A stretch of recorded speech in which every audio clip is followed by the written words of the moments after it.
Bom, boa noite, então. Vamos continuar aí com o curso de técnicas de manutenção industrial, tá? Para eletromecânica. E hoje a gente entra aí na quinta aula, nessa parte de programação da manutenção, e a gente encerra aí uma parte, que é essa parte mais de background, de planejamento e programação, e conhecimento para em si, a partir de então, na disciplina, entrar aí na parte de operações, né? A gente vai ver técnicas de manutenção mesmo, com a mão na massa ali, vamos dizer assim. Como eu havia falado, ó, essa separação aí, essa diferença, então, de operação para planejamento de programação, tá? Então, a galera de operações está mais voltada ali para a ação mesmo, para a atividade, enquanto que o pessoal de planejamento e programação não é que não vá participar, não vá atuar, mas está mais ligado nessa parte burocrática e nessa parte aí de análise, de levantamento de dados, de tudo, né? A gente vem falando aí já há duas aulas. Então a gente sabe aí, ó, planejar como e programar quando, né? Isso aí vocês já estão sabendo direitinho. E isso foi o que a gente viu aí na aula passada. A gente viu atribuições de como planejar mesmo, então, a manutenção e as ferramentas que vão nos ajudar nesse processo. Então, conhecer o PCM, medir o fator de produtividade, a gente viu que é baixo no Brasil, analisar o backlog, né, o acúmulo de tarefas que você tem, conhecer o plano de manutenção e priorizar as OS. A gente falou bastante disso na aula passada, né, de critérios de prioridade. Então, ali, aqui no canto, né, a gente pode ver critérios de prioridade, funil de programação, método GUT, matriz Rime ou Haime, né? Então, o funil de programação ainda do cronograma macro para o micro, a gente viu 52 semanas, anual, do desejo, micro, a de urgência ali, ou emergência da semana ou do dia. Isso pode ser atribuído a uma matriz de risco ou uma matriz de gravidade, urgência e tendência, como é a GUT, GUT, para te ajudar a classificar aí quais são as prioridades, né? Quais são as atividades que você tem que priorizar. E vimos também o círculo virtuoso da manutenção, composto aí pelo PDCA, né? Plan, Do, Check and Act, e 5W2H, que é a metodologia das 7 perguntas, 5 com W. O 2H é how e how much, né? E os 5, quais eram os 5? Where, when, what, who, esqueci. Enfim, depois eu consulto ali e vejo direito, que agora me deu um branco. Mas a gente pode, então, entrar na aula de hoje com essa parte de programar, né? Quando? Então, isso que vai ser o foco agora da programação, né? Para a gente ver essa parte aí, a gente está mais atrelado, então, quando que a gente vai executar, né? Colhendo um pouco do que a gente falou na aula passada dos critérios de prioridade para organizar aí e ter um cronograma, então, definido, estabelecido. A gente precisa ter em mente, e já entende esse conceito, porque vai nos ajudar também na hora de analisar ensaios de ultrassom ou outras ondas, né, mecânicas, eletromagnéticas, esse conceito de frequência e período. Então, a gente está aí destacado, né, frequência é quantas vezes em um determinado tempo, ou seja, quantas vezes uma coisa acontece num determinado tempo, né? Se a gente falasse qual é a frequência de jogos do Brasileirão, geralmente é um jogo no sábado, um jogo na quarta e um jogo no domingo, né? Você teria aí uma frequência de 2 jogos por semana, né? Quantas vezes num determinado tempo? Qual é a frequência de aulas de manutenção? Uma vez por semana, né? Então, está acontecendo uma vez todas as quartas-feiras, à noite, então, uma vez por semana. Já o período é o tempo que leva para essa coisa acontecer novamente ou se repetir. No caso, qual seria o período para acontecer a aula de manutenção? Né? Uma semana. De uma em uma semana, a aula acontece novamente. Né? No caso do período para o Brasileirão, seria ali, porque a semana tem 7 dias, mas você poderia dizer ali mais ou menos uns 3 dias, 4. Né? Então você tem aí, você percebe que esse jogo de palavras pode te ajudar na hora de determinar um ou outro, né? Uma grandeza ou outra.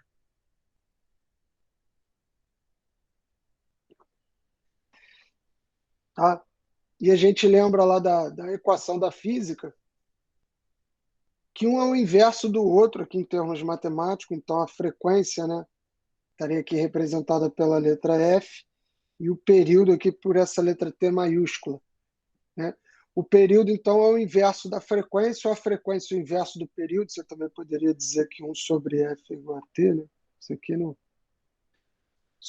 não complica ninguém, é só trocar. E é exatamente o que está sendo dito aqui, só que em texto. Tá? Então, grave isso aí e tenha isso em mente. E aí a gente começa a analisar o fluxo semanal e a data limite de programação, que são as urgências, né? São ali as emergências, o que está acontecendo. Você chega, vai começar a trabalhar, geralmente contado a partir de segunda-feira. Segunda-feira é o dia 1 aí do... Geralmente, né? Isso não é uma lei, mas pode variar, mas geralmente começa na segunda-feira e você tem um fluxo que deve acontecer até sexta ou sábado, dependendo da rotina, da dinâmica da empresa. Você vai analisar o quadro de programação, observar as OS aguardando programação, atualizar o backlog, isso tudo aí avaliando o PCM. Né? Então você está lá de olho no PCM, no planejamento, controle da manutenção, o plano de controle da manutenção, pode assim dizer, o documento, né? E você vai fazer isso, então agora você vai enquadrar essas atividades de acordo com esse documento, com essas conclusões que você chegou no PCM, de acordo com o backlog, observando as OS que ainda faltam ser alocadas, as que estão alocadas você já tem menos preocupação do que as ainda não, com que as que não estão. Né? As que não estão você vai ter que alocar ainda, está num processo ainda mais atrasado.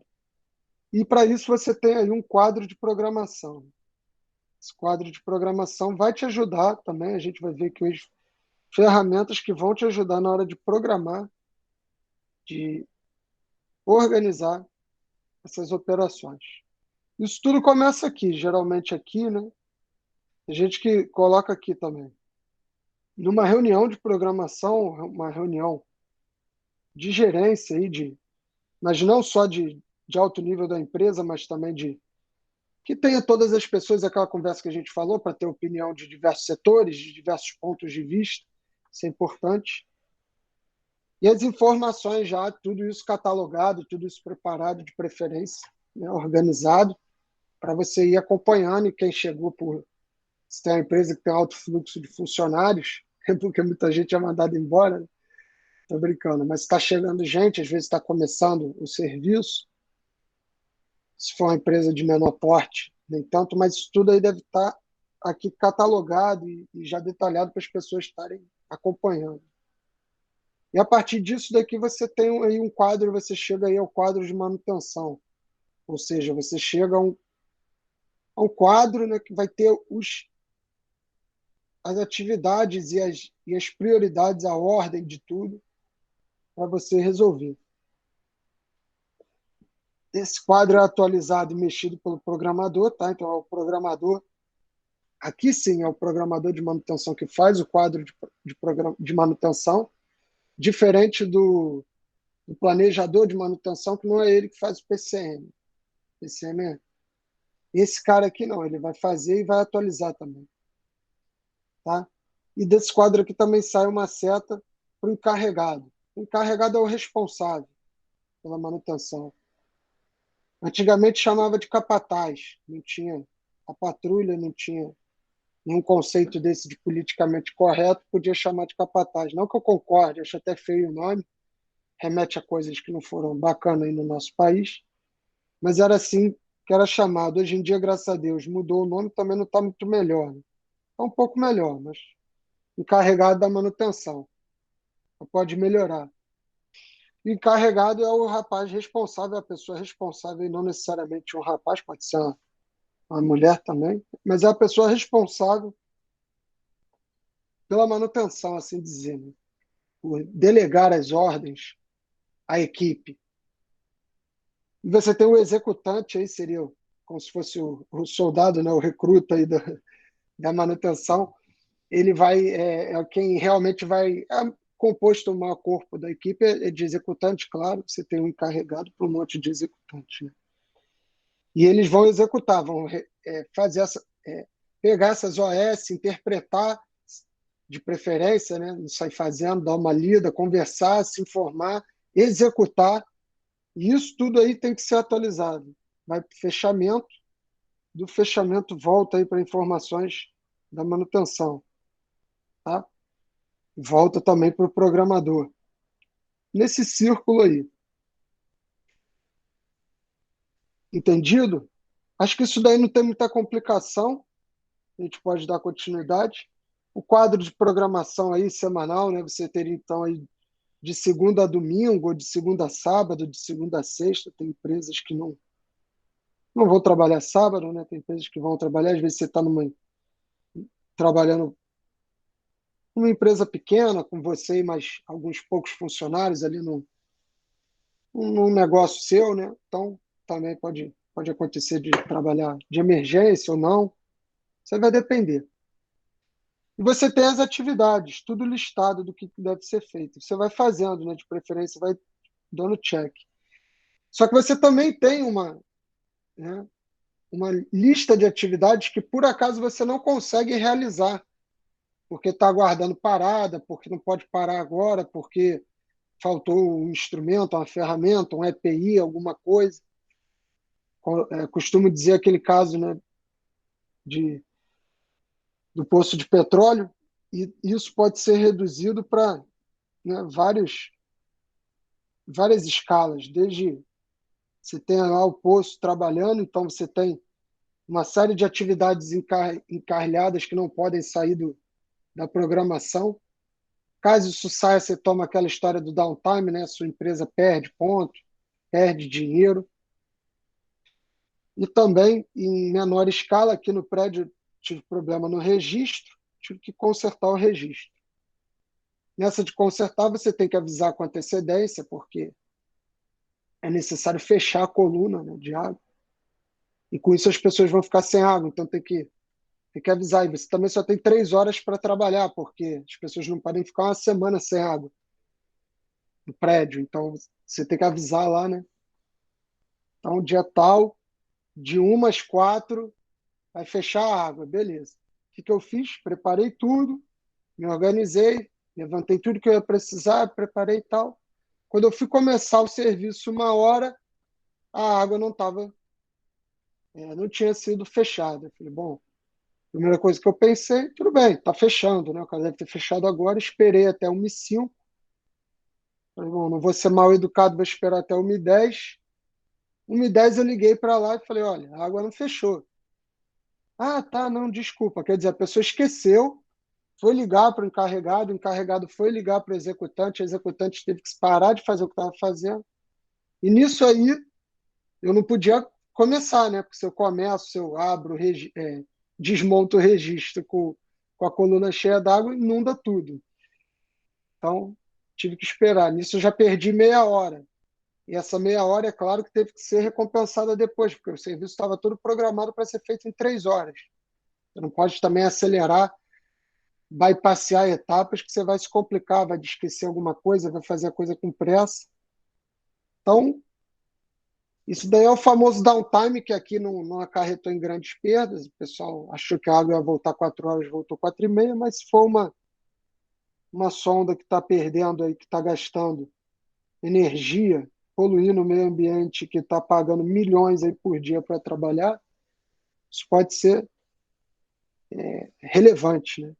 Então é importante, como está, e controlar e otimizar o tempo e as prioridades na coordenação das atividades diárias, sempre atualizando e tentando encaixar as que estão aguardando parada. Não esquecer delas e deixar tudo para o final. Tudo bem? Data limite de programação aí, ó. Data limite de programação. Deixa eu voltar, desculpa. Brincadeiras à parte, né? Aí acho que foi 1969, o que aconteceu? O ser humano, antes disso, começou a manipular a energia nuclear, a bomba atômica. Isso aí para quem acredita mais, tá? Eu não acredito muito nisso, não, mas é uma história legal de contar. E aí, em 1969, as forças nucleares e de fusão e fissão do núcleo, né? Vocês sabem que a bomba atômica depois evoluiu para a bomba de hidrogênio, desculpa. E aí, é óbvio que essas energias começaram a ficar de ordem muito elevada e começou a cogitar a hipótese de explodir o planeta, né? Aí teve ali guerras e tensões durante a Guerra Fria que chegaram a pontos de quase alguma potência querer explodir o planeta. E houve aí, então, segundo Chico Xavier, tá? Segundo Chico Xavier, houve aí um conclave entre as entidades criadoras do universo, que deram essa data limite de 50 anos a partir de 1969, então, que cairia aí, né, em 2019, pelo visto, nós nos demos bem nessa, nos comportamos bem. Eles deram 50 anos para a gente aprender a lidar com esse tipo de energia, porque pensa você, o sistema solar, né, cheio de planetas, o campo gravitacional dele ele é todo ordenado, né? Todo. Se você explode um planeta da magnitude da Terra, você vai desregular esse campo gravitacional. Se você começa a mudar a gravidade, imagina se a gravidade aqui no planeta muda, né? Se você está desregulando a gravidade ou pensando em explodir outros planetas, né? Porque o ser humano já estava chegando na Lua e tudo mais, isso pode gerar problemas não só para nós, como para o resto do universo, ou da galáxia, vamos dizer assim, ou do sistema solar. Isso aí é história do Chico Xavier, tá? Ele contou e, pelo visto, nós chegamos aí em 2019. Tem gente que diz que o coronavírus é reflexo aí do. Está começando a data limite, nós não nos comportamos bem, mas tem gente que diz que nós nos comportamos bem e passamos aí de 2019. Mas agora, voltando para a seriedade, a data limite de programação ela não é a data para o programador liberar o serviço, certo? Prestem atenção aí, não é a data para o programador liberar o serviço. É a data limite de uma atividade que não chegará à prioridade 1, mas que não pode passar de um determinado prazo. Então, lembra daquela matriz? Ou lembra de um quadro de prioridades? Né? Você tem lá suas atividades aí listadas. E, por acaso, chegou uma atividade de emergência que entrou aqui. Daqui a pouco, chegou outra que entrou aqui. Daqui a pouco, chegou outra que entrou aqui. E acabou que essa daqui, ó, nunca foi sendo, né, aquela coisa que, se você reduzir a uma menor escala, você pode observar na sua casa, que isso daqui também, né, tem atividades que você foi deixando, outras emergências foram acontecendo na sua vida, na sua casa, que você sempre tem aquela atividade que vai ficando, vai ficando, vai ficando. No entanto, isso, se for num processo de produção maior, pode ser agravado, né? Pode gerar acidente, perda, parada. Então, para isso, você tem aí a data limite de programação.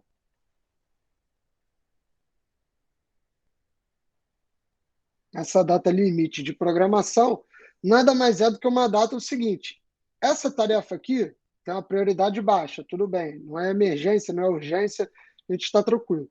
Mas não pode passar da data tal. De repente, verificar o estoque, se você tem alimentos perecíveis, né? Pensando assim, se você tem alguma coisa que por acaso não vai impactar em muita coisa, não tem problema nenhum, não vai quebrar. No entanto, você não pode deixar de fazer até uma determinada data, porque você tem alguma visita técnica, alguma inspeção, alguma coisa que não pode estar faltando aquilo ali. Então, né, pode estar alguma coisa, a parede mal pintada, não vai mudar em nada na vida de ninguém. No entanto, se chega uma visita, se chega um cliente, se chega alguma coisa, então essa data limite de programação seria para isso, para estabelecer uma data onde aquela tarefa ali ela não pode passar, mesmo que ela não chegue no nível de prioridade elevado, né? E a gente começa a falar então do gerenciamento da manutenção. Gerenciamento da manutenção nada mais é do que algumas atribuições, alguns diagramas, alguns métodos, como a gente viu para o planejamento, agora para a programação, que vão nos ajudar aí na hora de programar, né? O primeiro deles é a curva S. Quando você tem, então, a primeira coisa para você construir uma curva S, você está falando de serviços, coisa em escala, né? Velocidade de andamento das atividades. Ela mede isso. Ela vai te dizer como que as atividades estão andando, né? Como que está o andamento das atividades de uma obra, por exemplo. Então, você vai levantar um prédio, existe prioridade. Você tem que fazer primeiro o solo, né? Ali o assentar, você tem que fazer a base. Não adianta você construir o teto de uma casa e aí você deixa o teto de lado para construir, entendeu? A parede, isso não faz sentido. Então, as atividades elas vão começando de acordo com uma certa prioridade, de acordo com uma certa programação, de acordo com uma certa capacidade. Então, você tem aí no início nada, né, 0% está feito, nada está feito. E as equipes começam a entrar em cena. Então, você tem equipe de arquitetura, de projeto, de para furar, a equipe para cimentar, a equipe que vai comprar, a equipe, um monte de equipe. Mas repara, não adianta você começar a trabalhar no teto, no último andar, que isso daí não vai. Então você não pode começar tudo ao mesmo tempo. Então você começa. E a curva S, geralmente, é a tendência que as coisas deveriam seguir, né? Ou seja, e o formato da curva é bem intuitivo aí para o nome, né? O nome é curva S, porque tem uma cara de um S. Como que as tarefas deveriam andar? Então você vai fazer uma programação de como que as tarefas devem andar, né? Até você concluir 100% aí da sua obra. No caso aqui, você poderia estipular um tempo, né? Você está dizendo que vai entregar em 2 anos, né? Aqui seria metade, então 1 ano, né? E aqui seria o início.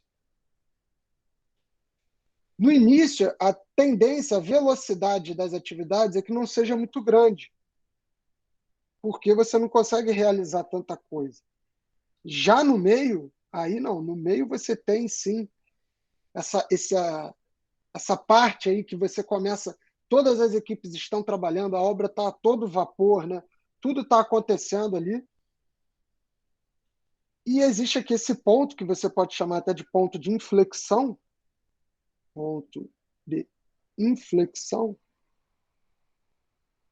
que é onde a curva começa a mudar, né? Ela começa a desacelerar a partir desse ponto.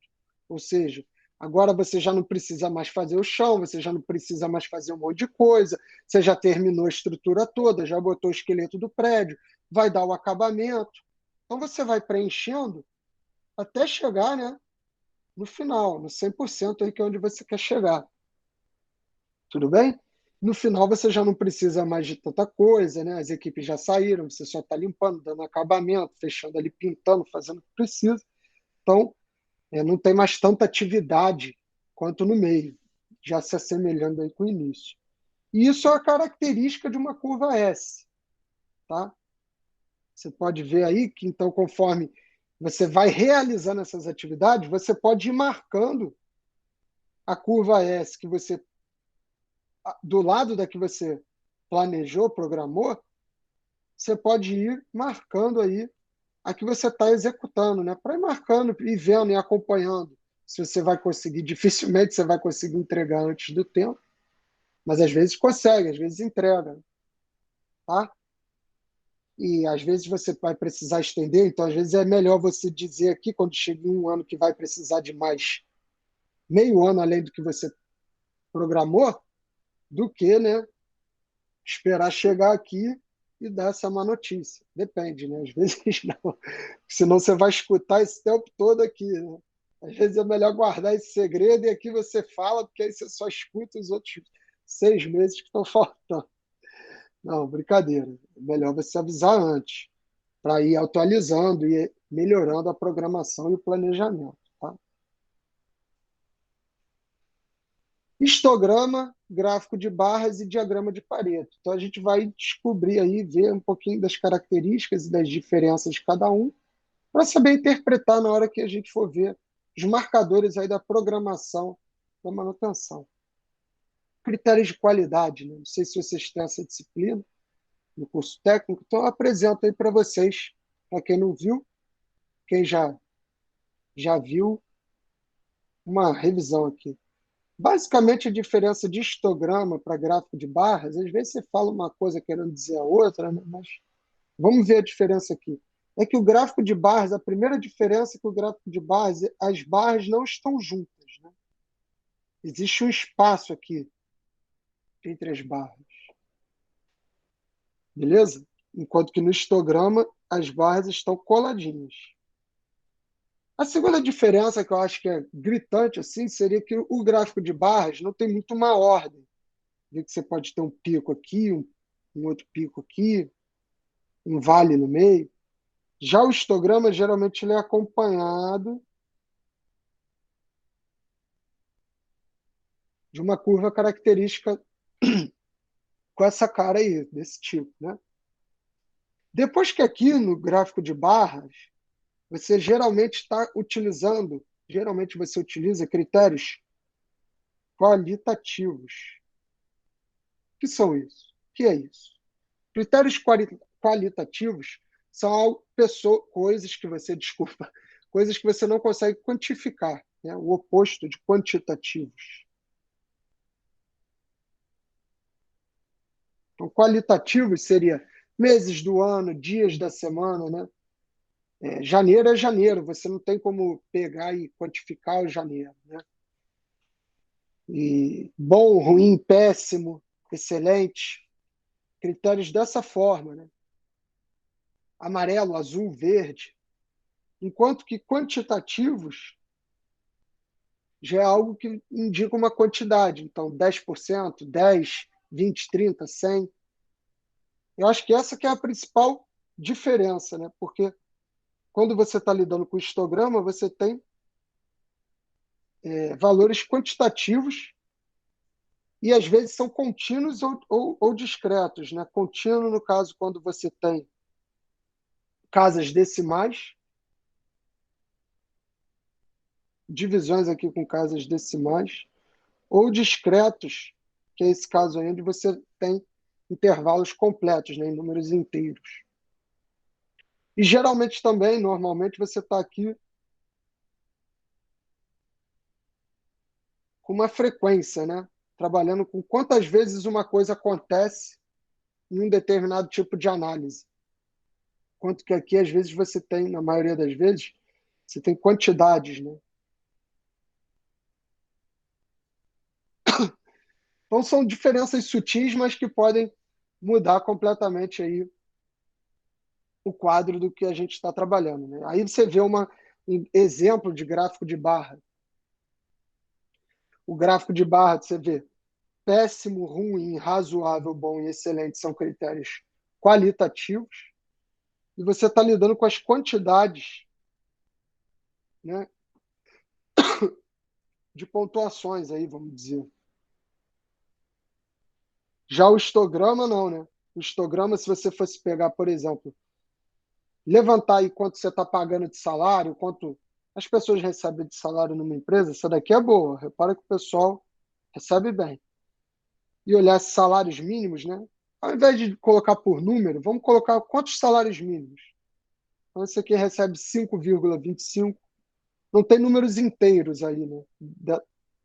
Dessa vez. Números com casas decimais.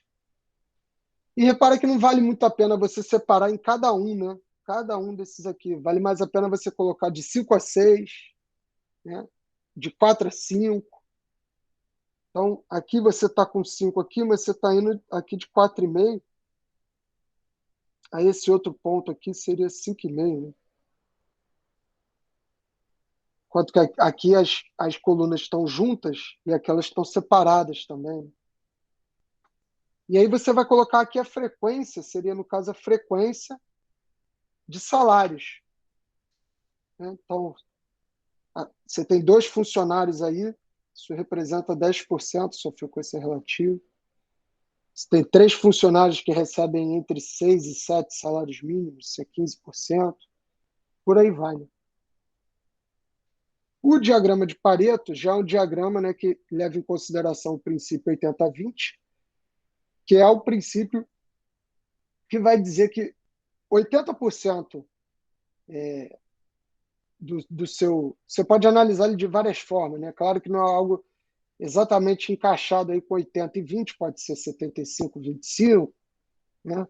90-10, alguma coisa desse tipo, mas você vai ver que 80% das coisas relevantes, né? Ou seja, 80% do seu gasto, 80% do seu lucro, 80% da população está atrelada a 20% de alguma coisa. Então, no caso, 20% da posse. 80% da população tem 20% de posse, ou da riqueza, ou o contrário, né? 20% da população, a parte mais rica, tem 80% da riqueza, poderia assim dizer. Então, 20% dos fatores que compõem o seu lucro, ou o seu gasto, ou a sua manutenção, por assim dizer, é composto por 20% daquilo ali, dos fatores, né? E foi esse... Olha como é que é o nome do cidadão? Vilfredo Federico, tá? Não é Frederico, é Federico Damaso Pareto. E é claro que levou o sobrenome dele aí, 1892, quem começou a formalizar esse tipo de diagrama e mostrar que se você organizar, então ele, no caso, ele pegou aqui uma indústria e foi separando as peças, né? Coisas que ela produzia. E viu, olha, 75, né? 75 dos itens que ela produz é isso aqui. 68 é isso aqui. 20 é isso aqui, né? Foi vendo. E organiza sempre também, né, de forma que fique o menor do lado de cá, na direita, e o maior na esquerda. E aqui você tem o número de itens e aqui a porcentagem, né? Quanto que isso representa. Repara que mais ou menos aqui, ó, a porcentagem acumulada, né? Que vai somando. Então, codes representa 33% do, da indústria. Quando você soma aqui com jeans, né, já é mais 30 e poucos por cento. Jackets, mais 20, seria mais um pouco. Quando chega aqui, ó, você repara que chegou aí a 80%, ou seja, você tem 20% das coisas, mais ou menos, representando 80%. Isso é um diagrama esquemático. 20% aí do que você compõe representa 80% da produção ou do que quer que seja. Então, esse princípio ele é válido. E o diagrama de Pareto, então, ele está representado dessa forma, com essa linha que vai mostrando aí a porcentagem acumulada, tá? Até chegar, óbvio, no final aos 100%. Também teve o Joseph Juran, que contribuiu bastante para essa parte de qualidade, e foi fazendo isso, né? Ele separava, então, as coisas dessa forma e disse que era importante separar os triviais, né? Os muitos triviais dos poucos vitais. Ou seja, quando você vai ver, a maior parte das coisas compõe só 20% mesmo do todo, né? O resto todo aí vai compor, né? Esses 80% aqui que sobraram vai ficar atribuído só a 20% do que interessa, que é o que você está analisando aqui. E com isso você vai marcando aí, né, a porcentagem, e quando você vê se chegou aqui a 100%, mas logo aqui no início você já compunha 80%. E para finalizar a aula, a gente fala da última ferramenta aí, que é o diagrama de Ishikawa, o diagrama de causa e efeito, que ele tenta analisar algum efeito, alguma coisa que ele quer analisar. Pode ser quebra de um instrumento, a recorrência de manutenção em algum setor, algum efeito. E ele vai colocando, né, o diagrama aí, espinha de peixe, também pode ser chamado assim, onde ele vai colocando, ele separa em categorias, vai colocando aí categorias e causas, né? Causas do que podem estar atreladas aí a essas categorias. E através disso você consegue entender e saber bem, perceber o que você precisa priorizar na hora de programar, né? Um exemplo estaria aí. Você pode listar o método, a mão de obra, a matéria-prima, o ambiente, a máquina, a legislação, né? Isso tudo são categorias para o seu efeito, para aquela coisa, aquela causa que você quer, aquele efeito que você quer analisar. E a causa seria, né? Você vai listando aqui também. Então, falta de treinamento é uma causa que impacta na mão de obra, falta de matéria-prima ou excesso também está impactando no preço, porque se tem muita, o preço diminui, isso fez algum efeito aí, né? Pode ser relacionado. O ritmo acelerado da máquina está causando a quebra, está causando paradas não programadas. Isso tudo aí sendo levado em consideração, tá? E aí a gente finaliza por aqui, pessoal. Eu encerro a aula e boa noite para vocês. Fiquem com Deus. Se alguém quiser falar alguma coisa, se alguém quiser comentar, fica à vontade aí, tá? Com vocês.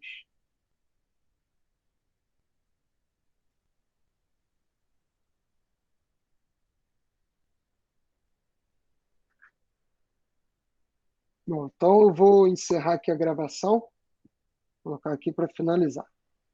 Um abraço, galera. Boa noite. Eu tava lá no. Falou, boa noite. Falou, valeu.